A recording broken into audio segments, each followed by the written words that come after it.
ሙስሊም ነው ያለው ነብዩ መሐመድ ነው እንጂ እኮ ሙስሊም ነን አላሉ። እሺ ተረጋጋ ውሃ ጠጣ እስቲ ሻይ ምን ልጋብዝ ሻይ ቡና ማኪያቶ ሁሉ ነገር አለ ውሃ ይዣለሁ ኡስታዝ ይዣለሁ እሺ በቃ ተረጋጋ በቃ አትሞትም በቃ የሆነ ጨንቋል ሽንት ቤት ልትሄድ ነው እንዴ ካለ የተባለው ማን ነው እባክህ አታደርቀኝ ትእዛዝ ወይ ወደ እናንተ አወረድ ነው ይህ ያላ ትእዛዝ ነው ወደ እናንተ ማወረድ የተባለው ቀደም ስናነበው ማን ነው ብለኛል ትእዛዙ ቁርአን ነው አልኩ ቁርአን ነው በቃ እኔ መጀመሪያ ትእዛዝን ከተቀበለ ሲል ትእዛዝ የተባለው ማን ነው ትእዛዝ የተባለው ስትልን ቁርአን ነው አይደል ነብዩ መሐመድ የተቀበሉት ትእዛዝ የተባለው ማን ነው ብዬ ጠየቅኩ እባክህ እንትን አትበለው አሁን ቅድም ድጋሚ አንብቤልሃለሁ አሁንም ድጋሚ አነበብኩልህ እባክህ አታደርቀኝ መጀመሪያ ትእዛዝን ከተቀበለ ሲል ትእዛዝን የተባለው ማን ነው እሺ ቁርአን ጥሩ እኔ መጀመሪያ ትእዛዝን ከተቀበለ ሲሉ ረሱል ሰለላሁ ዐለይሂ ወሰለም መጀመሪያ የሚለው እዚህ ጋር የገባው ቃል በአንጻራዊ ነው ወይስ በፍጹማዊ ነገር ነው መጀመሪያ የሚለው ቃል አሁን ካነሳው አንጻር ፍጹማዊ አይደለም ምናዊ ነው ምናዊ ነው አንጻራዊ ነው ወይስ ፍጹማዊ ነው ምናዊ ነው አሁን ካነሳው አንጻራዊ ነው በቃ ስለዚህ ይወልደ አሁን ተመልከት እንግዲህ እዛው ቁጥር 163 ላይ ይልና ለእርሱ ተጋሪ የለውም በዚህ በማጥራት ታዘዝኩኝ አሉ የትኛውን ነው የሚታዘዙት የታዘዙት ምንድነው እስልምናን መጀመሪያ እንዲሆን ቁርአኑ ታዘዝኩኝ ቁርአኑ ማለት ነው እኔም አሉ የሙስሊሞች መጀመሪያ ነኝ በል አለ ስለዚህ መጀመሪያ ቁርአንን ታዘው ሙስሊም ማለት ትርጉሙ ሙስሊም ማለት ሲምፕሊ ያው የቋንቋ ትርጉሙ ሲምፕሊ ሲተረጎም እኔ ሙስሊምና የእስልምና ልዩነት ምንድነው የሚለውን ሐሳብ ነው ሙስሊም ማለት አንድ እስልምናን የሚከተል ሰው በሙስሊም ይታወቃል ነው የቋንቋ ሊንግዊስቲካሊ ነው የጠየቀው አረብኛው ቃሉ ሙስሊም ማለት ምን ማለት ትርጉሙ የቃሉ ትርጉሙ እኔ እስላምን ነው ማቁ ሙስሊም ማለት እስልምናን የሚከተል መሆኑ ኢስላም የቃሉ ትርጉም ምንድነው እስላም ማለት ሰላም ማለት ነው አይደለም እሱ እንትን ነው የተርሚኖሎጂካል ዴፊኒሽን ነው ኤቲሞሎጂካል ዴፊኒሽን ቃሉ ትርጉሙ እስላም ማለት ሰላም ማለት አይደል ትራንስሌት ሲደረግ ኖርማል ትርጉሙ አይደለም እሱ የእንትን ነው የተርሚኖሎጂካል ዴፊኒሽን ነው እኔ ጠየቁ ኢስላም ማለት ምን ማለት ነው ሲምፕሊ ኢስላም ኮመለስኩልን ኢስላም ማለት መታዘዝ ማለት ነው ትርጉሙ ሙስሊም ማለት ደግሞ ምን ማለት ነው ትርጉሙ ሊተራሊ ነው ሲተረጎም ምን ማለት ነው ሙስሊም ማለት እኮ ነገረኛ ምን ማለት ነው ካወቀው አውቀዋለሁ በል ነገረኛ አትበለኝ አታዝገኝ እኮ ለዛ እኔ እስላም የሚለውን ነው የሚያውቀው ሙስሊም ማለት የሚያውቀው እስልምናን መከተሉን ነው አልኩክ ምን ማለት ነው ኢስላም ማለት እስላም ማለት አሁን ምን አልኩ ኢስላም ማለት ምን ማለት ነው ብዬ ነገርኩ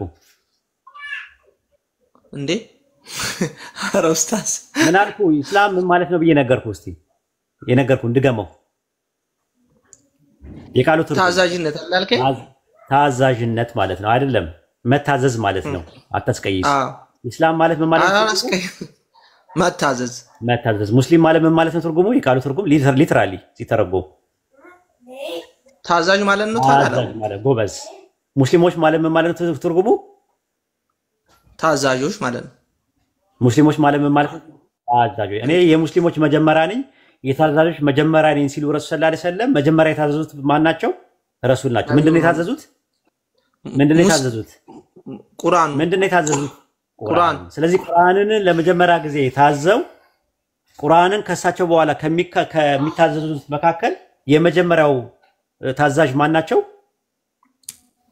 እሳቸው ናቸው በቃ ስለዚህ እዚህ ጋር አሁን የሙስሊሞች መጀመሪያ የሚለው አንጻራዊ ነው ወይስ ፍጹማዊ ነው አንጻራዊ ከዚህ ከንግግር አንጻር ማለት ነው ሱረቱ አና ምዕራፍ 6 ቁጥር 163 ላይ ካለው አንጻራዊ ነው ወይስ ፍጹማዊ ነው እኮ አሁን አሪፍ ሐሳብ አነሳይልኝ አንጻራዊ ነው ወይስ ፍጹማዊ ነው ከዚህ አንጻር ከተክሱ አንጻር ነው ምን እኮ ያልኩ ነው ካንተ እይታ አንጻራዊ ነው አይደለም ከተክሱ አንጻር አሁን ካስረዳው አንጻር እኮ እድል አልሰጠኝማ እሺ ያ እይታዬ ከሆነ ያንተስ እይታ በዚህ ቁርአን ማለት ለምን እድል አልሰጠኝም 163 ላይ ያዝ ሂድ ችግር የለውም አሁን ያልኩ አለውት አሁን ኡስታዝ የነገርከኝ ምንድነው ቁርአኑን የመቀበሉን ነው የታዘዙት እንጂ እስልምናውን የሃይማኖቱ መጀመሪያ ነው ማለቱ አይደለም ነው እይታክ በየዘመናቱ ትእዛዝ ይመጣል እኮ ልመጣልኝ ነው እና ታዲያ ሪል እንደዛ ከሆነ ፉርቃንን ወደሞ ቁርአንን የመጀመሪያ ተቀባይ ነኝ ማለት ነው ያለበት ሃይማኖቱን አጠቃለው ነው የሙስሊሞች መጀመሪያ ነኝ ማለት የነበረበት መጀመሪያ ምን ብሎ ነው የሙስሊሞች መጀመሪያ ነው ያለው ጌቱ መጀመሪያ ምን ብሎ ነው መጀመሪያ ከዛ በፊት የሚቀርበው እኔ የሙስሊሞች መጀመሪያ ነኝ ከሚለው ቃል በፊት ምን የሚል ቃል አለ? ለምን ትመልሰኛለህ ኡስታዝዬ? እኮ እሱን ግልጽ እኮ አወራ ወይ ሐሳቤን ብቻ ተቀበል ነው እንጂ እኮ ሐሳቤ ምንም እሺ ነብዩ መሐመድ አሁን ቃል በቃል የሙስሊሞች መጀመሪያ ነኝ ብሎ ነገር በል ተብሏል። አሁን እነ ኢብራሂም ሙስሊም ነኝ ለምን አላሉም? በቁርአን ነበር ተወራላቸው እንጂ እኮ አላወሩ። ኢብራሂም እንዴት ነው ተወራላቸው እንጂ አላወሩም አይደለ? እሱም ያወራ ነብዩ መሐመድ ነው ያለው በቁርአኑ አማካኝነት ንቅል ነውና እንዴት እናስተናግደው አይደለማ። እነ ኢብራሂምን እኮ ሙስሊም አደረገው ራሱ መሐመድ ነው አይደል? ንቅል ስለሆነ እስቲ እንዴት አድርገን እንዳለብን ያሰብኩ። ኢብራሂም ሙስሊም ነው ያለው ነብዩ መሐመድ ነው እንጂ እኮ ሙስሊም ነን አላሉ። እሺ ተረጋጋ፣ ዋጠጣ እስቲ ሻይ ምን ልጋብዝ? ሻይ ቡና ማኪያቶ ሁሉ ነገር አለ። ውሃ ይዣለሁ ኡስታዝ ይዣለሁ። እሺ በቃ ተረጋጋ፣ በቃ አትሞትም። በቃ የሆነ ጨንቋል። ሽንት ቤት ልትሄድ ነው እንዴ? ኖ ኡስታዝ አሁን ኢብራሂም ሙስሊም ነው አደም ሙስሊም ነው ያለው ነብዩ መሐመድ ነው እያልኩ ያለው። እሺ ፍሪውን በቃ ፍሪውን እስቲ አውራ እንደ ቤት እስቲ ይኸውና ሳትጨናነቅ አውራ ራሱ እስቲ በጣም እንትን በቃ የተጎዳ ሰው ነው የምትመስለው። የተጎዱ ሰዎች ናቸው። ጨቆንከኛ ኡስታዝ የጨቆንከኝ ስለሆነ ነው ጨቆንከኝ ነው። አሁን አውራ። እሺ አሁን ሐሳብህን 2 ደቂቃ ወሰድና ሐሳብህን አውራ። ይሄው ኢብራሂም ያዳምጣል። ኢብራሂም ይቀጥላል ካንተ ጋር። እሺ አሁን እንዳየነው አንጻራዊ ነው ተብሏል። ከጊዜ አንጻር ከወቅቱ አንጻር ነብዩ መሐመድ ተብሏል። አሁን በቁርአኑ አማካይነት ስንመለከት ነብዩ መሐመድ እኔ ሙስሊሞች መጀመሪያ ነኝ በል ብሎ ፐርሰን አላህ እሱም በልብሎ ሳሳምኖ ነኝ ማለቱ የታወቀ ነው። ነገር ግን እነ ኢብራሂምም ሙስሊም ነበሩ ተብሎ ተወራላቸው እንጂ እንደ ነብዩ መሐመድ ሙስሊም ነበርን ወይ ደግሞ ነን የሚሉን ሐሳብ ከቁርአን አናይም። ሙስሊም ናቸው ብሎ ያወራልን ማን ነው? ነብዩ መሐመድ እንጂ ማንንም አካል ሙስሊም እነሱ ሙስሊም ነን አላሉ። አላህም ሙስሊም ናቸው አላለም። ይሄንን የተናገረው ማን ነው? ነብዩ መሐመድ ራሱ ነው። እና አሁን ከህዝቡ አንፃር ከኡመቴው አንፃር ነው የሙስሊሞች መጀመሪያ ነኝ ያለው ምትሉ ከሆነ ማስረጃ ለኡመቱ የመጀመሪያ ስለሆነ የሚባል ነገር ከተነሳ ማስረጃ አቅርቡልን እንጂ አንድን ክፍል ብለ ነገር እየተተረጎማችሁ ለማሳመን ለምን ትጥራላችሁ ነው። አሁን ነብዩ መሐመድ የሙስሊሞች መጀመሪያ ነው። እነ ኢብራሂምም እነ ኢሳም ደቀ መዛሙርቱም ሙስሊም ነበሩ ብሎ ያወራው ማን ነው? ራሱ መሐመድ ነው። ታዲያ እንዴት ተቀባይነት አለ? አሁን ኢብራሂም መልኩ በጣም ቀይ ነው መባልና ኢብራሂም ደግሞ ስለራሱ ማወራቱ አንድ አይደለም። ኢብራሂም ክርስቲያን ነው ቢል ውሸት ነው። ግን ትክክለኛ ኢብራሂም ክርስቲያን ነው ሙስሊም ነው ምሮ ለማወቅ ራሱ ኢብራሂም ጠይቀን ትክክለኛው ነገር ያለው ራሱ ኢብራሂም ጋር። ስለዚህ ከየት አምጥታችሁ ነው? አሁን ነብዩ መሐመድ እነ ኢብራሂም ሙስሊም ናቸው ስላለ እንዴት ሙስሊም ነው ልትሉ ቻላችሁ? እብርሽንን መልስልኝ። እነን ያለው ነብዩ መሐመድ ነው ሁሉንም ሙስሊም አደረገው እንጂ እኛ ሙስሊም ነን አላሉም። እስልምና የሚባለው ደቂቃለው ይጨርስልሽ የለም ደቂቃለው ይጨርስ እንትኑን በነገራችን ላይ ከጨረስክ እንትና አንዴ ልጨርሳል ኦሬዲ ደቂቃ። በነገራችን ላይ እየጠየቀ ያለው ስለ ቁርአን ነው። አሁን አንተ መጠየቅ ያለበት ጥያቄውን አዙረህ የመጀመሪያው ጥያቄ ተመልሶልሃል። የሙስሊሞች መጀመሪያ ነው የሚለው ነገር በአንጻራዊ ደረጃ ነው ያለው። ከዛ በፊት ሙስሊሞች እንደሆነ የሚናገረው አላህ ነው እየተናገረ ያለው በቁርአኑ። ረሱል ሰለላሁ ዐለይሂ ወሰለም አይደሉም። ሱረቱ በቀራ ምዕራፍ 2 ቁጥር 132 ላይ ኢብራሂም ከነ ቤተሰቦቹ ሙስሊሞች እንደነበሩ ይናገራል። ማን ያዕቆብ ከነ ቤተሰቦቹ ከነ ነገዱ ሙስሊሞች እንደነበሩ ይናገራል። ሙስሊም ማለት እንዳልኩ አንዱን አምላክ በብቸኝነት የሚታዘዝ ማለት ነው። ሱረቱ በቀራ ምዕራፍ 2 ቁጥር 133 ላይ ያለው ማለት ነው። ሱረቱ ዩኑስ ምዕራፍ 10 ቁጥር 84 ላይ ሙሳ አለይሂ ሰላም ከነ ተከታዮቹ ምን እንደነበር ይናገራል። አንድ ያውጣልኝ ኢብራሂም 10:84 ላይ ሱረቱ ዩኑስ ይታያል። እዚህ ጋር ምን እንደሚል አንብበለት ምን እንደሚል ጌቱዬ አንብበው። ሙሳም አለ ህዝቦቼ ሆይ በአላህ ነው የሚለው ሲጀምር በአላህ አምናችሁ እንደሆነ በእርሱ ላይ ተጠጓል። ታዛዦች እንደሆናችሁ በአላህ ላይ ትመካላችኋል። ስለዚህ እዚህ ጋር የሚለው ያው ኢንኩንቱም ሙስሊሚን ነው የሚለው። ሙስሊም ማለት ትርጉሙ ሲምፕሊ ታዛዥ ማለት ነው። ታዛዦች ነው የሚለው። ስለዚህ አሁን ታዛዦች አልነበሩም፣ አንዱን አምላክ ለአምልኮ ታዛዦች አልነበሩም ካልክ ሙስሊም አልነበሩም እንዴት ትላቸዋለህ? ሌላ ልጨምርልህ። ሱረቱ በቀራ ምዕራፍ 2 ቁጥር 131 ላይ ግባ። ያው ጌታውም ለሱ ታዘዝ ባለው ጊዜ ኢብራሂም ማለት ታዘዝ ባለው ጊዜ መረጠው ለዓለማት ጌታ ታዘዝኩኝ አለ አስለምቱ ነው የሚለው አይደለ አስሊም አለው አላህ አስሊም ማለት ታዘዝ ማለት ነው ቋንቋ ነው አየህ አስለምቱ ታዘዝኩኝ አለ አንዱን አምላክ ታዘዝኩኝ አለ ይላል ከዛ በኋላ ምን ይላል ከቁጥር 128 ላይ እሺ በእርሷም በህግጋት ህጓ ማለት ነው ኢብራሂም ልጆቹን አዘዘ ያዕቆብም እንደዚሁ ልጆቹን አዘዘ ልጆቼ ሆይ 128 ነው ያልከው 128 ነው ያልከው ወደኋላ ኦኬ እዚህ ጋር አልያዝኩም እሱ ነው ወደኋላ ቁርአን ላይ ሊደሽ ጉድ እኮ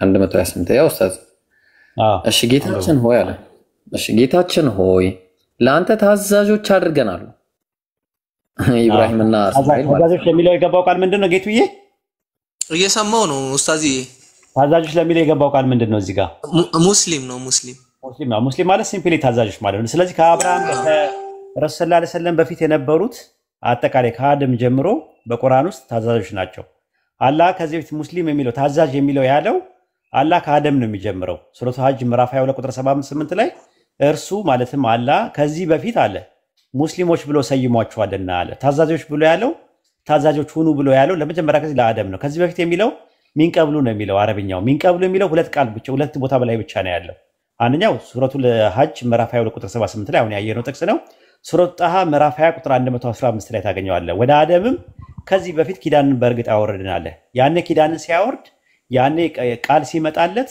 አንዱን አምላክ እንዲያመልክ ነው አንዱን አምላክ እንዲታዘዝ ነው ለአደም የመጣው ከአደም ጀምሮ የነበሩት በአጠቃላይ ምንድናቸው ሙስሊሞች ናቸው ወይም ታዛዦች ናቸው አንዱን አምላክ የሚታዘዙ ነው ብለን እናምናለን ማለት ነው ሱረቱ ላና ምዕራፍ 6 ቁጥር 163 ላይ ኢብራሂምዬ ጨመር አድርገለት ወደ ኋላ ኮንቴክስቹዋል አፕሮች በሚባለው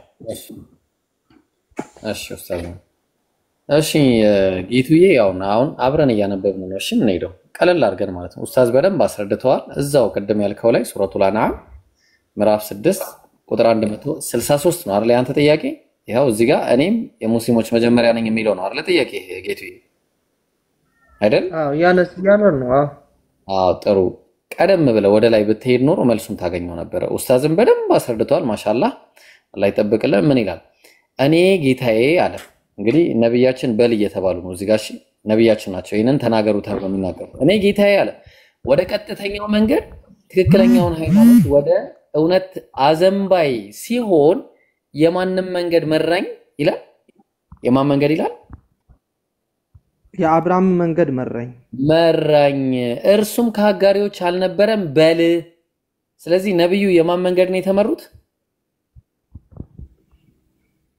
ተመሩ ሳይሆን ምራኝ ነው ገና መራኝ አይደል ወዳጂ መራኝ በል ነው የሚለው መራኝና መራኝ እኮ መራኝ በል እሱን ተረድቻለሁ የማንም መንገድ የአብርሃምን መንገድ በጣም ጥሩ አሁን አብርሃም ምን ነበር እንመለሳ ደግሞ ወታጭ አብርሃም ምን ነበር ቀደም ኡስታዝም አሳይተዋል አሪፍ ሐሳብ አንድ ጥቅስ ደግሞ ለስተ ይሄው እኮ ወደ እሱ አይሁድም አልነበረም አብርሃምም አይሁድም አልነበረም ወደ እውነተኛቱ ሙስሊም አዘንባይ ነበር ብሎ አብርሃም ምን ነበር ቆይ አትቸኩል ቆይ አንድ ጊዜ በቁርአን ውስጥ አትቸኩል ቆይ ወለ ኢብራሂም አይሁዳዊ እኮ ከቁርአኑ አንፃር አብርሃምም አይሁድ አልነበረም ግን ወደ ቀጥተኛው አዘንባይ ሙስሊም ነበር አይደል ብሎ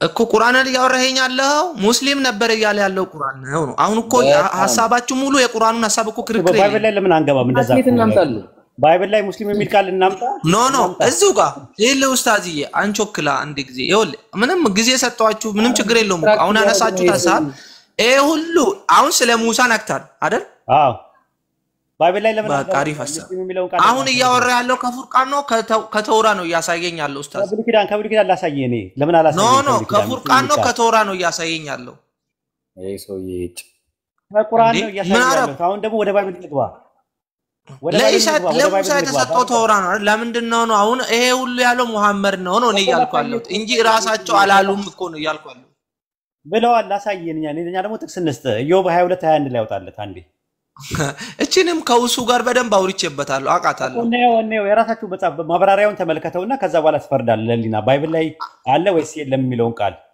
ሙስሊም የሚለው ቃል አለ እኮ አይቻለሁ ወይ እንጂ እንትኑን ተረጋጋ እንግሊዘኛው ላይ እናሳያለን አሁን ምን ታረጋለህ መሰለ ኢዮብ ምዕራፍ 22 ቁጥር 21 ላይ ምን ይላል ጥቅሱ ማለት ነው 22 21 ላይ ምን ይላል መሰለ አሁን ብዙ ጊዜ አውርቻታሉ ነው ያልኩት ከዛ በኋላ ደግሞ ወይ እንጂ ሰላም ሁን ይላል ሰላም ሁን የሚለውን የዕብራይስጡ ሙስሊም ሁን ብሎ ነው የሚያስቀምጠው ታውቃለህ ይሄንን በቃ ለዚህ ነው ቀደም ሰላም ማለት ሙስሊም ብዬ ተረጎምኩልህ አይደለም እንደዛ አይደለም የሚያደርገው ላሳይ ምን እንደሚል ከዛ ምን ታረጋለህ በዕብራይስጥ ምን ይላል ይሄንን ቃሉ ምንድነው የሚለው የሚጠቀመው ብለን ስንል እዛ ጋር ምንድነው ይሽለም ነው የሚለው ይሽለም ማለት ሙስሊም ማለት ነው ቆይ ይሽለም ነው የሚለው እኮ በአረብ እስላም በአረብኛ ጋር በዕብራይስጡ እስላም ይላል በእንግሊዘኛ ጋር ነው የምገባ ይሄንን ማብራር ለስኮላሮቹ እንተውላቸው አሁን ይሽለም የሚለው ቃል ሙስሊም ማለት መሆኑን መረጃ ይስጥ ራሳቸው በእንትኖቹ ይስጡ አሁን ወደ ሌላ ነገር አትግባ ብራውን ድራይቨር ቢገር ግባ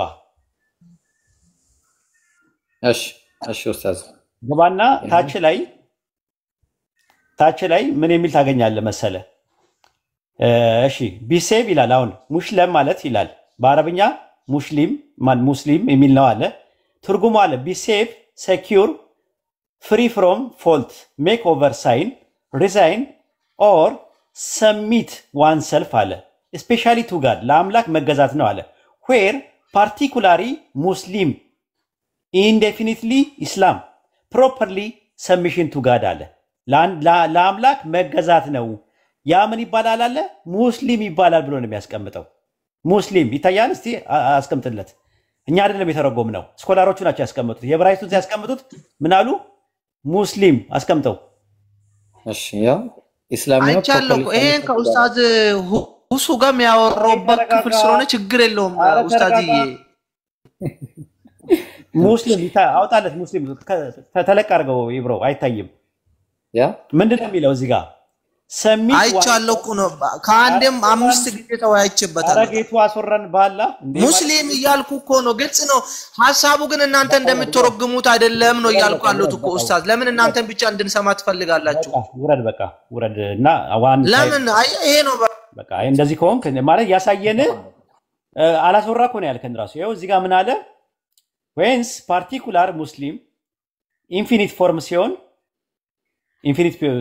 ሲሆን ስልም ይባላል አለ ፕሮፐርሊ አለ ሰሚሽን ቱ ጋድ አለ ለአምላክ መገዛት ሰሚሽን ነው አለ ሰሚሽን ማለት መታዘዝ ማለት ነው ኢስላም የሚለው አረብኛው ቃል ሰሚሽን ማለት ነው እዚህ ጋር ምን አደረገ ፕሮፐርሊ አለ ፕሮፐርሊ ሰሚሽን ቱ ጋድ አለ ፓርቲኩላር ሙስሊም አለ ሙስሊም ብሎ ነው ያስቀመጠው በአረማይክ ሙስሊም ይባላል አለ በዕብራይስጥም ሙስሊም ይባላል አለ ቃሉ አለ መጽሐፉ ላይ ራሱ ማለት ነው አንድ የተወሰነ ነገር ጨምርበትና እኔ አንድ ጥቅስ ላሳያቸውና ወደ ዋን ታይም እንሄዳለን ማለት ነው ሂድ አረ ቢስሚላህ ኡስታዝ በቃ ከዚህ በኋላ ኮንም የለም ትልቁን ነገር እኮ አሳየን በቃ ሰብሚሽን ቱ ጋድ ዋን ሰልፍ አምላክን መታዘዝ ነውና ምናልባት ከመታዘዝ ጋር በተያያዘ ባይሆን አንድ የታዘዙ ሰዎችን እኔ አንድ ጥቅስ ልጨምርና ላሳይ በጣም እኮ የሚያሳዝን ነው ለምሳሌ ትንቢተ ኢሳይያስ ምዕራፍ 1 ቁጥር 19 ላይ እሺ ብትሉ እኔንም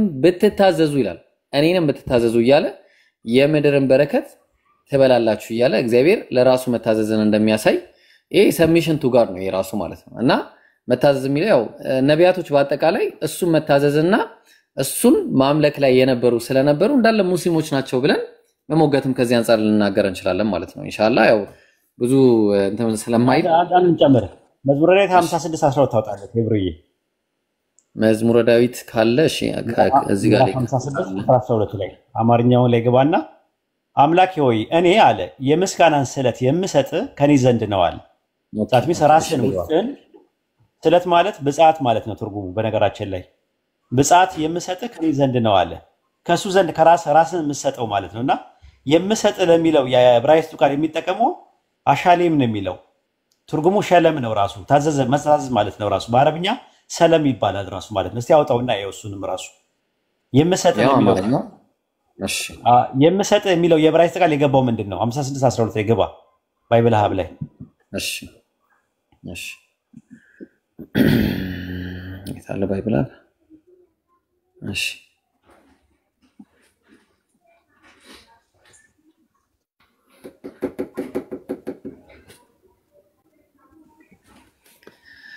ጉድ እኮ ነው ኔትወርኩ። አሻሌም ነው አሻሌም ይላል። አሻሌም ማለት ልክ በእንትን ወይም ዩስሊም የሚል ነገር አለ በአረብኛ ዩስሊም ይባላል። እሱ ሱረቱ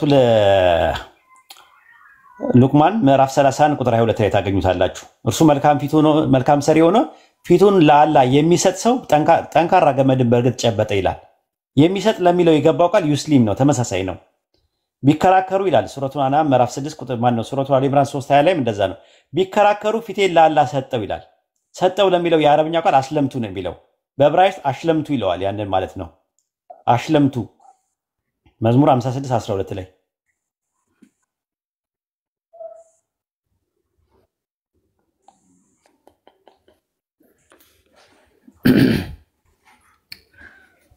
ዝግም አለ ዛሬ ደግሞ ችግር የለውም። በቃ ያዙት፣ ጥቅሱን ያዘው ኢብሮዬ፣ ሌላ ቀን ትጠቀምበታለህ። መዝሙረ ዳዊት ምዕራፍ 56 ቁጥር 12 ላይ የምሰጥ ለሚለው የዕብራይስጥ ቃል የገባው አሻሌም ብሎ ነው ያስቀመጠው። አሻሌም ሸለም ማለት ታዘዘ ከሚል ቃል ነው የመጣው፣ ተገዛ ከሚል ቃል ነው የመጣው። አሻሌም ማለት ግስ መደብ ነው። ኢሽላም ማለት ደግሞ በእንትን መታዘዝ ማለት ነው በዕብራይስጥ። ሙስሊም ማለት ደግሞ ምንድነው? ታዛዥ ማለት ነው። ሲምፕሊ ቋንቋ ከወጣለ ማለት ነው 56:12 ላይ። እሺ ሂብሩ ላርገው ብዬ ነው። እሺ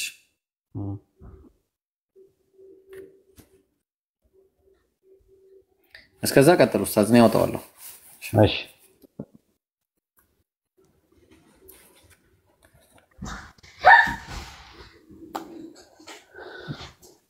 ዋን ታይም እሱ ጋር መዝሙረ ዳዊት ምዕራፍ 2 ቁጥር 11 ላይ ግቡ። መዝሙረ ዳዊት 2:11 ላይ ያዙት። ለአምላክ በፍርሃት ተገዙ ይላል። ተገዙ መዝሙረ ዳዊት ምዕራፍ 2 ቁጥር 11 ላይ ተገዙ እያለ ይናገራል። እንደገና ደግሞ እንትን ላይም የያዕቆብ አይ ቲንክ ምዕራፍ 4 ቁጥር 7 ላይም እንግዲህ ለአምላክ ተገዙ ይላል። ተገዙ መገዛት የሚለው ቃል ተመሳሳይ ነው ራሱ ኖርማል ማለት ነው። በአረማይስጡ ባይብል ላይ መገዛት የሚልበትን ቃል ተመሳሳይ ነገር ነው። ተገዙ ራሱ ማለት ነው። አስሊሙ የሚለውን አሽሊሙ ብሎ ነው የሚያስቀምጠው። ይሄን ይመስላል። ወደ ዋን ታይም እንሂድ። ዋን ታይም ይሰማል። ስለዚህ ወደ እኔ ጥያቄ እንሄዳለን ማለት ነው። ስለዚህ የመጀመሪያ ጥያቄ አልቋል ማለት ነው። ወደ ሁለተኛው እንሂድ። ሐዋርያት ሥራ ምዕራፍ 7 ቁጥር 15 ላይ ሐዋርያት ሥራ ምዕራፍ 7 ቁጥር 15 ላይ ያዕቆብ ወደ ግብጽ ወረደ፣ እርሱም ሞተ። አባቶችም ወደ ሴኬም አፍልሰው አብርሃም ከሴኬም አባት ከኤሞር ልጆች በብር በገዛው መቃብር ቀበሯቸው ይላል።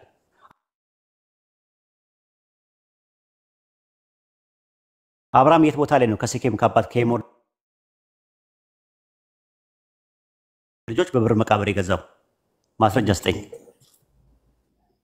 ሜቢ ጸሐፊው ጠቅስ ስህተት ነው ብዬ አስባለሁ። ይሄ ነገር ተሳስቷል። እንደዛ ነው ማለት ነው። ማን የተሳሳተው? ሉቃስ ነው የተሳሳተው?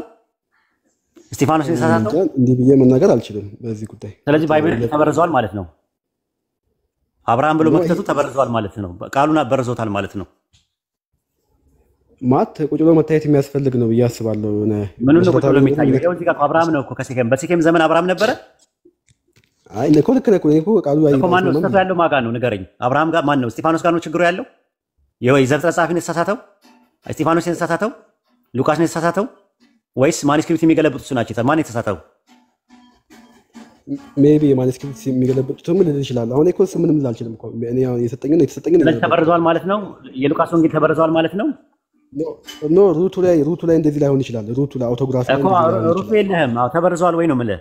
ተበርዟል ወይስ አልተበረዘም? ይሄ ነገር በዚህ ጥቅስ መሰረት ቃሎቹ ይለያያሉ። ተበርዟል አልተበረዘም? መልስልኝ። መበረዝ ማለት ነው። መበረዝ ማለት መጨመር፣ አንድ ነገር ላይ መጨመረው የሆነ ሀሳብ ኦሪጂናሉን ሳይጠብቅ ሲቀር አምጥተህ ላይ ቅሰታ ወይም ደግሞ እንትን ታስገባበት ማለት ነው ያስባለሁ እኮ። ተበርዟል ወይስ አልተበረዘም? ስህተቱን ማን የጨመረው? ኢንቴንሽናሊ አይመስለኝም፣ ግን ያው ይሄ ነገር እንትን ብሎበታል። በምን አወቅህ? ኢንቴንሽናሊ ያለመሆኑ አክሲደንሻል በመሆኑ በምንድን ነው የምታውቀው? ምን ይጠቀማሉ? ይሄን በማድረጋቸው ምንድን ነው የሚጠቀሙት እኮ? ምንድን ነው? አይ በምን አወቅህ ነው የምልህ እኮ። ኢንቴንሽናሊውን አክሲደንሻሊውን በምንድን ነው የምታውቀው? በምንድን ነው የሚታወቀው?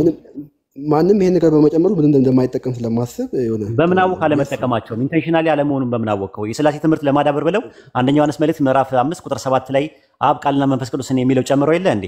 ኢንቴንሽናሊ አይደለም እሱ ላስብ ይችላል። አሁን የኛውን እኮ ነው የምልህ እኮ አሁን እዚህ ጋር ያለው መጨመሩን ካመንክ ተበርዟል አልተበረዘም?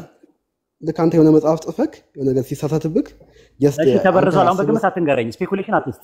እምነት ነው፣ እምነት እስከሆነ ድረስ ስፔኩሌሽን አትስጥ። ይሄ ነገር ሲጨምሩት አክሲደንሻል ነው ወይስ ኢንቴንሽናሊ ነው የጨመሩት? ይታወቃል? እዚህ ጋር የሚናገረው ነገር አለ? ማስረጃ አለ? ምንም የለኝም። ስለዚህ ስፔኩሌሽን አትናገራ። እምነት እኮ ነው ቢያንስ ስፔኩሌሽን ነው። እሺ እዚህ ጋር የተጨመረው ነገር ሐሳቡ በአጠቃላይ ተበርዟል ወይስ አልተበረዘም? የሙሉ ዘሆል የሚያወራው ነው። ሐዋርያት ሥራ ምዕራፍ 7 ቁጥር 15 ላይ ያለው አልተበረዘም ተበርዟል ሐሳቡ? ቃሉ ትንሽ ትዊስት ተደርጓል። ትዊስት አለ። አልተበረዘም ተበርዟል ነው የጠየቁ። አልተበረዘም ተበርዟል። ኢንቴንሽናሊ ላይሆን ይችላል እንጂ ሜቢ ተበርዟል ብዬ አስባለሁ። ኢንቴንሽናሊ ግን አይደለም። ተበርዟል። ወንደርፉል ባይብል ተበርዟል ብሎ አመነልን ማለት ነው። ወንደርፉል ጥያቄያችንን ጨርሰናል። አንዳንድ ጥያቄ ነበር የተነጋገርነው። ኢንሻአላህ እናመሰግናለን። ኢብራሂም ቀጥል። ባይብል ከተበረዘ ከዚህ በኋላ ምን እናወራለን ኡስታዝ? አይ ቀጥል ስለ ሌላ ነገር ወይ ሌላ አስገባና እንትን እናመሰግናለን። እኔ የመጣሁት ግን ለህይወት ነው የመጣሁት። አንዳንድ ጥያቄ ነው የተነጋገርነው። አንዳንድ ጥያቄ ተነጋግረን ነበር። አንድ ጥያቄ ጠየቀኝ መለስኩልህ። እኔ ከቁርአን ጠይቀኛለህ ስለስ ከባይብል ጠየቀኝ። አሪፍነቱ ነው። ኢየሱስ ለምን መጣ? እንደ ባይብል ኢየሱስ ጨረስን እኮ። አንዳንድ ጥያቄ እኮ ሌላ ጥያቄ እኔ ጋር ታወራ እኔ ጋር አውራ ኢብራሂም ካንተ ጋር ቢያንስሽ አውራኝ እስቲ አለ ያውራ። ግን ምንድን ሌላ ሰው አታስገባም እንዴ? አንድ ሰው 4 ሰዓት 5 ሰዓት ማውራት አለበት? አንዳንድ ሰው አስገባ። አዎ አስገባ። ሌላ ሰው ሞልቷል እኮ። መበረዙን ካመንከልን ጥሩ ነገር። በነገራችን ላይ ቀዱት ይሄን ነገር አሪፍ እንትን ናት እቺ። በቀደምም አንዱ ተበርዟል ብሎ አመነ። አንዱም ተበርዟል ብሎ አምኖ በጣም ነው ደስ ያለኝ። ተበርዟል ወንጌሉ ላይ ተጨምሯል ተቀንሷል ብሎ አምኖ በጣም ሲዘዋወር ነበረ። አይ ኢብራሂም ያወራ። እሺ እንትን እያደረገኝ ነው። ቆይ አንዴ ምንድነው የሚለኝ?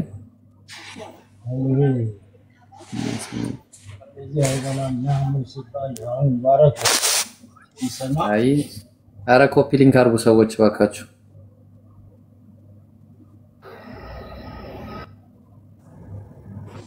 ኦኬ ቤቴሌም መጣ። ቤቴሌም አለ ወይ ደግሞ አለሽ?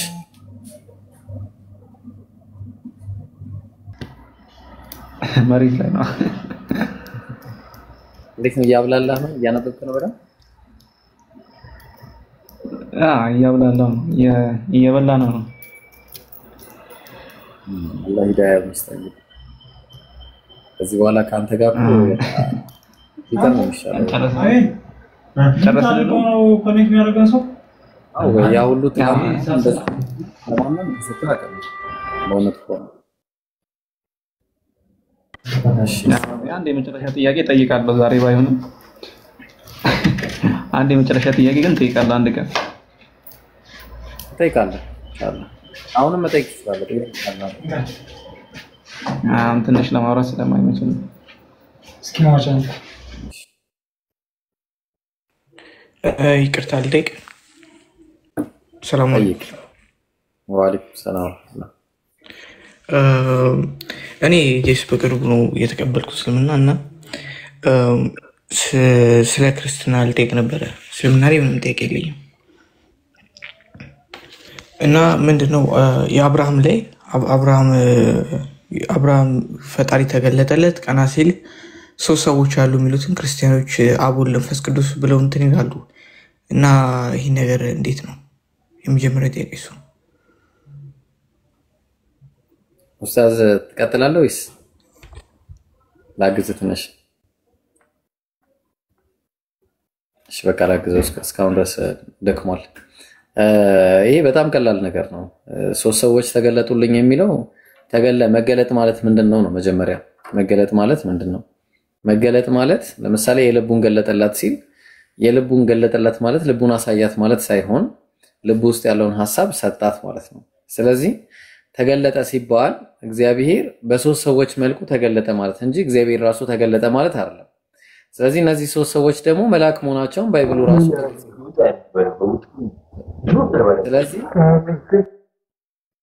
ስለዚህ ምንድናቸው እነዚህ ሰዎች?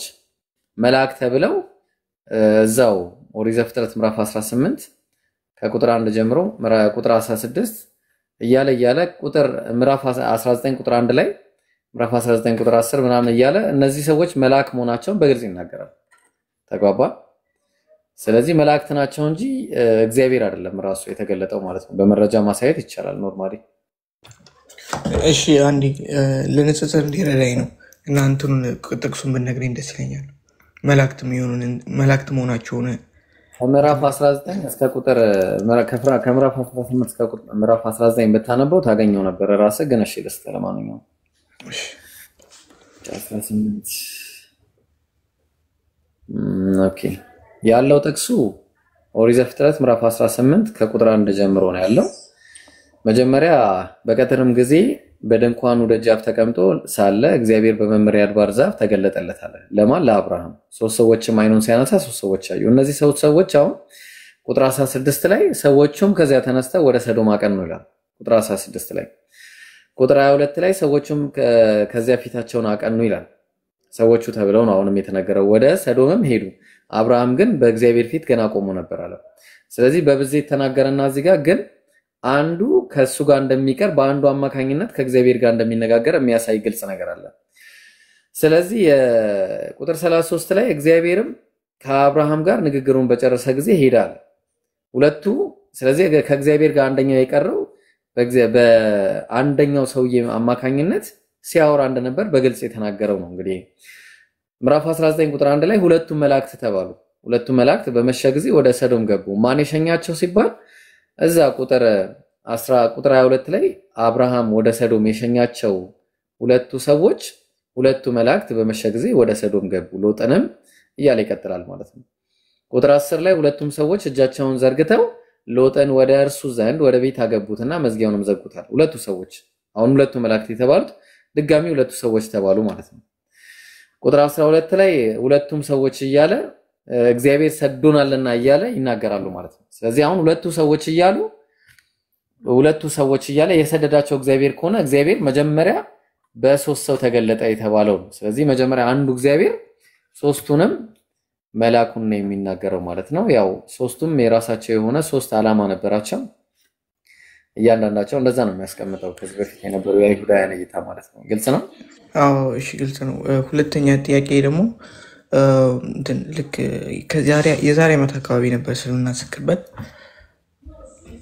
ምንድነው ያስከበሩኝ ሰዎች ራሱ ስቲል አላመኑም እና እንደ ካፌር ነበር ሲያደርጉኝ የነበረው እና በዛ ምክንያትም ትንሽ ከዲኔ ተዘጋግቼ ነበር። አልሐምዱሊላህ አሁን ተመልሻለሁ እና የቴሌግራም ግሩፕ ካለ ብትጠቁሜ ደስ ይለኝ ነበር። ኢንሻአላህ የቴሌግራም ግሩፕ እኔ ነኝ ያስገባለሁ። እሺ አመሰግናለሁ።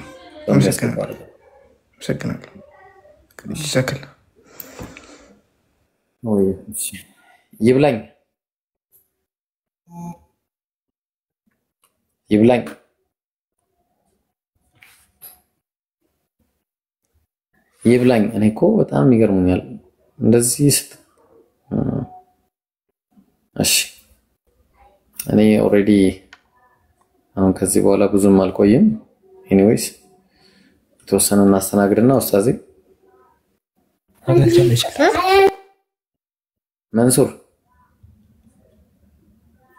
መንሱር አለ።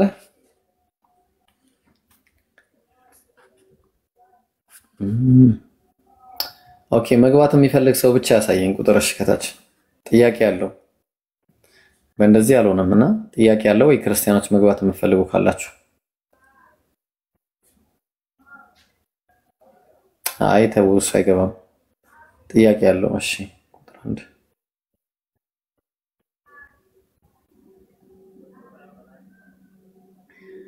እሺ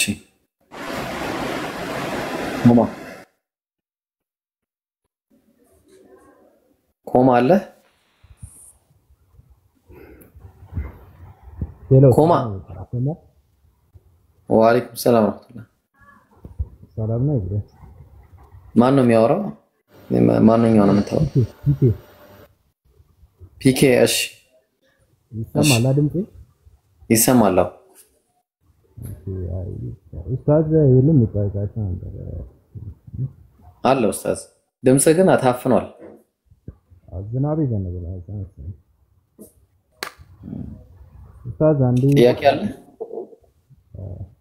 ጥያቄ ነበር ጠይቅሽ። ኡስታዝን ነበር ግን መጠየቅ የፈለኩት ኡስታዝ አለ?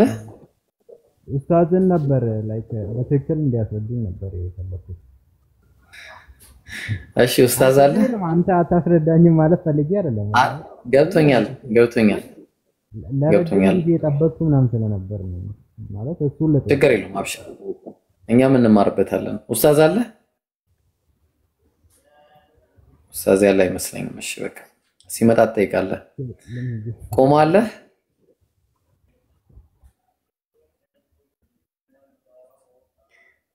እሺ በቃ እንደዚህ ገብታችሁ ምንም የማታረጉ ሰዎች ታችሁ ረዱ።